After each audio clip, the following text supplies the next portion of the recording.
हम आज यहाँ सुनाई दे रहा है?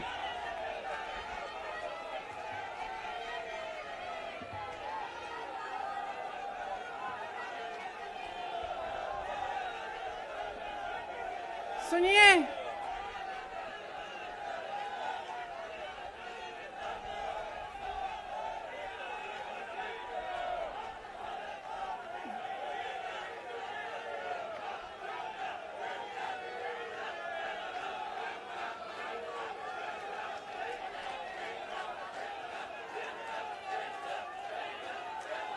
अब बोलूं? इजाजत है? मेरे यूपी के भाइयों, बोलने दो। देखिए,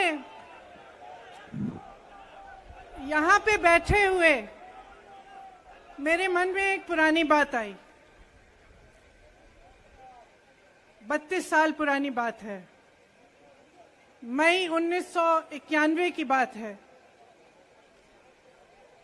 मेरे पिता की शव यात्रा तीन मूर्ति भवन से निकल रही थी। अपनी मां के साथ और अपने भाई के साथ हम एक गाड़ी में बैठे थे। सामने भारतीय सेना की एक ट्रक थी, फूलों से लदी हुई थी। उसके ऊपर मेरे पिताजी का शव था। थोड़ी देर काफिला चला, 5-10 मिनट चला। फिर राहुल कहने लगे मैं उतरना चाहता हूं। तो मां ने मना किया। उस समय सुरक्षा का भी बहुत वो था, तो मां ने कहा नहीं, तुम उतर नहीं सकते। राहुल ने जिद की, नहीं मैं उतरूंगा। मैंने मां से कहा मां उतरने दो। राहुल गाड़ी से उतरा। उस सेना की ट्रक के पीछे खड़ा होके चलने लगा और तीन मूर्ति से लेके कड़ी धूप में अपने पिता के जनाजे के पीछे पीछे पैदल चलते चलते चलते चलते यहां पहुंचा। इस जगह से कुछ 400-500 गज दूर यहां पर मेरे शहीद पिता के अंतिम संस्कार मेरे भाई ने किए।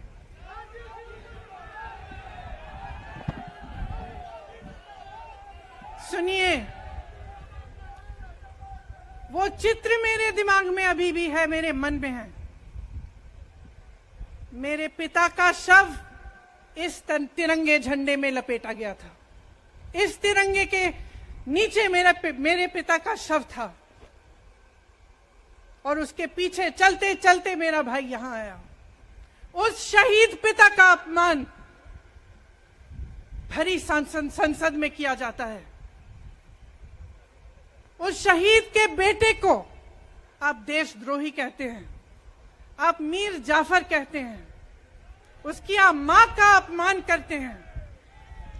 आपके मंत्री मेरी मां का अपमान भरी संसद में करते हैं। आपके एक मुख्यमंत्री कहते हैं कि राहुल गांधी को पता भी नहीं है कि उनका पिता कौन है।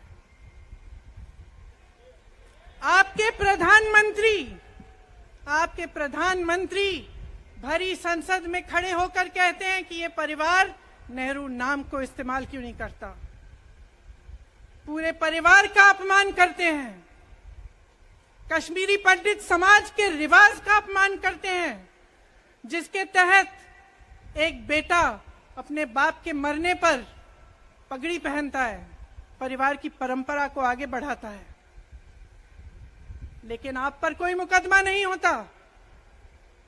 आपको 2 साल की कोई सजा नहीं मिलती। आपको जेल की सजा नहीं मिलती। आपको संसद से कोई बाहर नहीं निकालता। आपको मना नहीं करता कि 8 सालों के लिए आप चुनाव नहीं लड़ सकते। क्यों? मैं पूछना चाहती हूं, क्यों? आज तक हम चुप रहे हैं। हमारे परिवार का अपमान करते गए। मेरे भाई ने क्या कहा? संसद में वो मोदी जी के पास गए और उनसे गले लगे। मेरे भाई ने कहा, मैं आपसे नफरत नहीं करता हूं, मेरे दिल में आपके लिए कोई नफरत नहीं है, हमारी विचारधारा अलग है, लेकिन हमारी नफरत की विचारधारा नहीं है। तो मैं पूछना चाहती हूं, एक आदमी का कितना अपमान करोगे, कितना अपमान करोगे? क्या यही है इस देश की परंपरा? आप परिवारवादी कहते हैं, तो भगवान राम कौन थे? भगवान राम को वनवास में भेजा गया, उन्होंने अपने परिवार, अपनी धरती के प्रति अपना धर्म निभाया। क्या भगवान राम परिवारवादी थे? क्या पांडव परिवारवादी थे कि वो अपने परिवार की संस्कारों के लिए लड़े? और हमें क्या शर्म आनी चाहिए कि हमारे परिवार के सदस्य शहीद हुए इस देश के लिए, कि इस झंडे में उनका खून है, इस धरती में उनका खून है, इस देश के लोकतंत्र को मेरे परिवार के खून ने सींचा है। और जो सोचता है कि हमें अपमानित करके हमें डराएंगे, हमें धमकाएंगे, जो सोचता है कि तमाम एजेंसियों को लगाकर हम पे छापे मारकर हमसे कुछ भी कर ले, हमको हमें डराएंगे, वो गलत सोचते हैं। हम डरने वाले नहीं हैं। हम और मजबूती से लड़ेंगे। हम इस देश के लोकतंत्र के लिए कुछ भी करने के लिए तैयार हैं। इस देश के लोकतंत्र को, इसकी नींव कांग्रेस पार्टी के महान महापुरुषों ने डाली है। कांग्रेस पार्टी लड़ी इस देश की आजादी के लिए, और आज भी इस देश की आजादी के लिए ही लड़ रही है। कभी कभी मैं सोचती हूं, मुझे समझ में नहीं आता कि पब्लिक क्या सोच रही है। क्या देख नहीं रही है क्या हो रहा है? क्या आपको दिख नहीं रहा है कि आपकी सारी संपत्ति लूटी जा रही है, एक आदमी को दी जा रही है, गिने चुने उद्योगपतियों को सब कुछ दिया जा रहा है? किसकी संपत्ति है? ये राहुल गांधी की संपत्ति है, ये आपकी संपत्ति है। ये पीएसयू किसके हैं? किसके लिए बनाए गए? आपके लिए बनाए गए, जो ऐसे एक के बाद एक इनको बेचे जा रहे हैं, दिए जा रहे हैं। इसी से तो आपका रोजगार आता है। छोटे उद्योगों से, छोटे व्यापारियों से आपका रोजगार आता है, किसी बड़े अडानी से नहीं आता। रोजगार नहीं देते, छीनते हैं आपका रोजगार। तो आप समझ क्यों नहीं पा रहे हैं? आप गैस के सिलेंडर के लिए 1000 रुपए दे रहे हैं, और यहां आपकी सारी संपत्ति किसी को सौंपी जा रही है। राहुल गांधी जी ने क्या कहा? अरे कौन सा इतना बड़ा जुल्म कर लिया कि आपसे 2 सवाल पूछ लिए, जवाब नहीं दे पाए ना, घबरा गए। और जो अहंकारी होते हैं, तानाशाह होते हैं, क्या करते हैं? जब सवालों का जवाब नहीं दे पाते तो पूरी सत्ता को लेकर जनता को दबाने की कोशिश करते हैं। जो सवाल उठाता है उसको दबाने की कोशिश करते हैं। आपने कभी सोचा है, आंखें खोलिए, आपने कभी सोचा है कि ये पूरी सरकार, ये सारे मंत्री, ये सारे सांसद एक आदमी को बचाने की क्यों इतनी कोशिश कर रहे हैं? इस अडानी में है क्या कि इसको आप सारी संपत्ति दे रहे हो देश की? 20 हजारों करोड़ शेल कंपनियों में इनकी हैं, और आप इन पे इंक्वायरी नहीं कर सकते। ये अडानी है कौन कि आप सब उनका नाम उठते ही बौखला जाते हैं और उनको बचाने में लग जाते हैं? देखिए, आप इस देश के देशवासी हैं, ये देश आपका है, ये लड़ाई आपकी है। आज तमाम नौजवान बेरोजगार क्यों हैं? हम इश्तिहार तो देख रहे हैं, होर्डिंग देख रहे हैं, मदर ऑफ डेमोक्रेसी लिखा है, कहते हैं कि हमारी अर्थव्यवस्था बहुत तेजी से आगे बढ़ रही है, तो इतने नौजवान बेरोजगार क्यों हैं? तो जहां जहां हम जाते हैं बेरोजगार नौजवान क्यों दिखते हैं? इतनी महंगाई क्यों है? इतनी महंगाई क्यों है? क्या आप इतने बड़े काम कर सकते हो लेकिन एक गैस सिलेंडर का दाम कम नहीं कर सकते? आप छोटे व्यापारियों की मदद नहीं कर सकते? आप रोजगार नहीं बनवा सकते? तो फिर आपकी सरकार किस काम की है? लोगों को दबाने के लिए है या अडानी जी को आगे बढ़ाने के लिए है? तो आज ये समय आ गया है कि हमें गंभीरता से सोचना पड़ेगा। ये सरकार पूरी कोशिश करती है कि आपका ध्यान भटकाया जाए। अब आप सोचिए, कन्याकुमारी से कश्मीर तक एक आदमी चला, उसके साथ लाखों लोग चले। क्या पैगाम लेके चला? किस लिए चला? उसके दिल में क्या भावना थी कि लाखों लोग देश भर से उससे जुड़ के चले? समता, एकता की भावना थी। आज आपके सारी मीडिया, आपके सारे मंत्री, आपके सारे सांसद, आपके सारे कार्यकर्ता कह रहे हैं कि राहुल जी ने विदेश जाकर देश का अपमान किया, राहुल जी ने एक वर्ग का अपमान किया। क्या एक आदमी जो कन्याकुमारी से लेकर 5000 किलोमीटर कश्मीर तक चल के ये रोज रोज कहता है कि इस देश को एक होना चाहिए, सबको समान दृष्टि से देखना चाहिए, क्या ये आदमी देश का अपमान कर सकता है? क्या ये आदमी एक वर्ग का अपमान कर सकता है? तो ये आदमी क्या कर रहा है? ये आपकी आवाज उठा रहा है। ये क्या कह रहा है? कह रहा है कि गरीबों को अपना हक दो, नौजवानों को अपना हक दो, महिलाओं को अपना हक दो। यही तो कह रहा है। और हक क्या है? हक ये है कि जो आपका है वो आपके हाथों में जाना चाहिए, किसी बड़े उद्योगपति के हाथ में नहीं जो प्रधानमंत्री जी के मित्र हैं। ये है आपका हक। उसी हक की लड़ाई लड़ रहा है।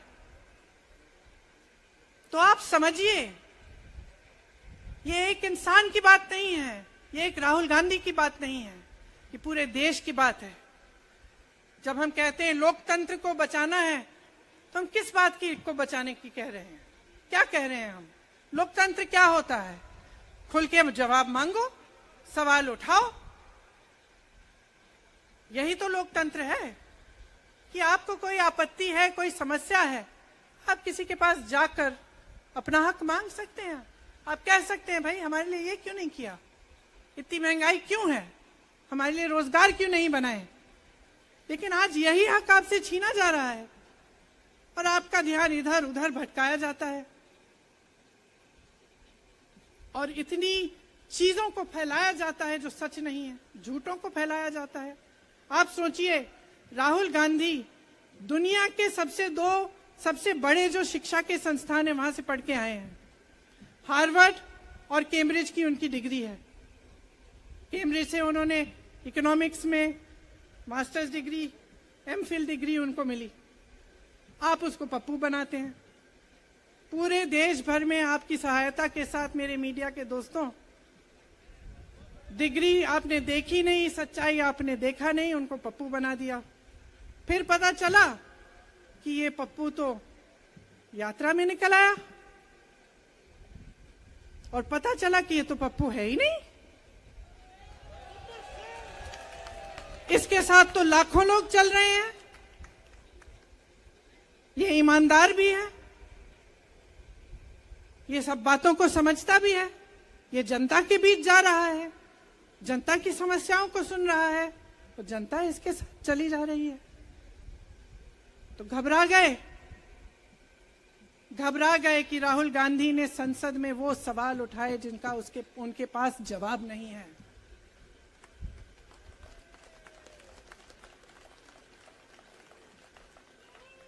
क्या किया सुन लीजिए। एक तरफ से हंसी भी आती है कि एक आदमी को रोकने के लिए इतना सारा करना पड़ा। जिस आदमी ने राहुल जी के खिलाफ सूरत में कंप्लेंट लगाई, आपको मालूम है कि पिछले साल उसने खुद कचहरी में जाके बोला इस पे आप स्टे लगा दीजिए। 1 साल के लिए अपने ही केस पे स्टे लगवाया। फिर वापस कब गए केस खुलवाने के लिए? राहुल गांधी के संसद में अडानी पे के भाषण देने के 1 हफ्ते बाद। 1 हफ्ते बाद वो आदमी वापस जाता है, कहता है केस खोल दी, सुन लीजिए अब हम तैयार हैं। 1 महीने के अंदर अंदर जज कह देते हैं कि राहुल गांधी को 2 साल की सजा मिलेगी। आपने देखा इस देश में कितने केस हैं कि जेल में 10 साल के लिए पड़े रहते हैं, उनकी सुनवाई नहीं होती। ये तो सुनवाई भी फट से हो गई, जजमेंट भी फट से हो गई, सजा भी फट से हो गई। और आपने कह दिया अगले दिन कि 8 सालों के लिए ये चुनाव नहीं लड़ सकते, संसद से बाहर कर देंगे इनको। वाह वाह वाह वाह वाह वाह, बहुत धैर्य है आप में। अरे कायर हैं, कायर है इस देश का प्रधानमंत्री। लगा दो केस मुझ पर, लगा दो केस मुझ पर, जेल ले जाओ मुझे भी, लेकिन सच्चाई ये है कि इस देश का प्रधानमंत्री कायर है।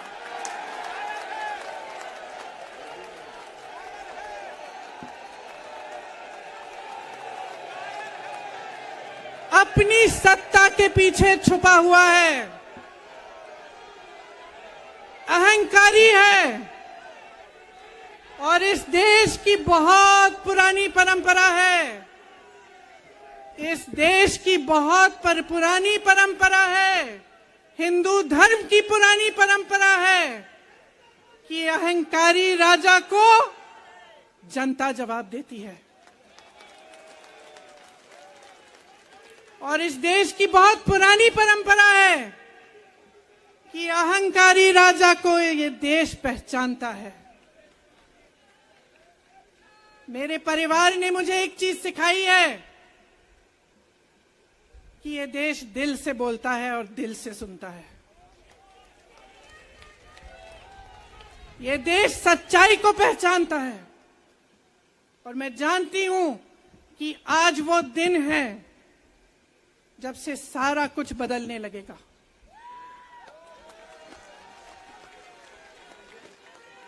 मेरे मीडिया के साथियों, मैं आपसे कहना चाहती हूं, बहुत हो गया है, बहुत हो गया है। मैं जानती हूं आप पर कितना दबाव है। मैं जानती हूं कि आपको लाइन भेजी जाती है कि आज आपको ये कहना है, आज आपको ये लिखना है। लेकिन आपकी एक बहुत बड़ी जिम्मेदारी है। आज लोकतंत्र खतरे में है।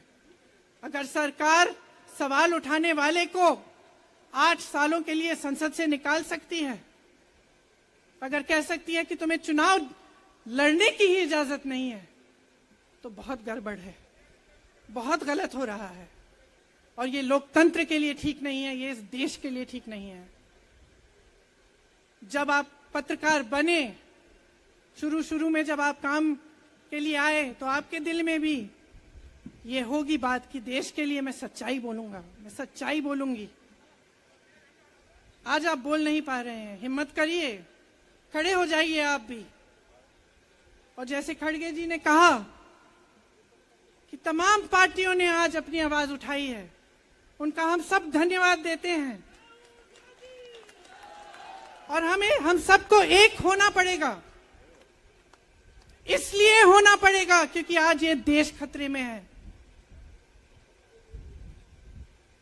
आज इस देश की सारी संपत्ति एक आदमी को सौंपी जा रही है और उस आदमी को बचाने के लिए पूरी सरकार खड़ी हो जाती है।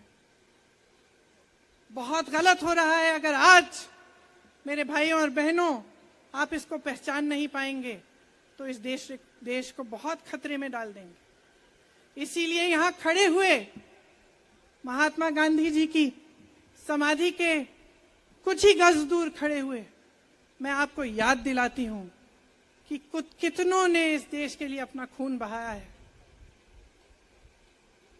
कितनों ने इस देश की धरती, इस देश की आजादी के लिए अपना खून बहाया है। ये अफसर हैं यहाँ तैनात खड़े हैं, इसी तरह से इनके भाई सरहद पे खड़े होते हैं हमारे लिए, आज भी अपना खून बहा रहे हैं। क्या इसके लिए? क्या अडानी जी के लिए? कि अपने देश के किसान के लिए, अपने देश के गरीब के लिए, अपने देश के छोटे व्यापारियों के लिए, महिलाओं के लिए, अपने बच्चों के भविष्य के लिए हम सब अपनी जान देने के लिए तैयार हैं। तो मैं आपसे आग्रह करती हूं, मेरे देशवासियों, आंखें खोल लो, समय आ गया है, डरो मत।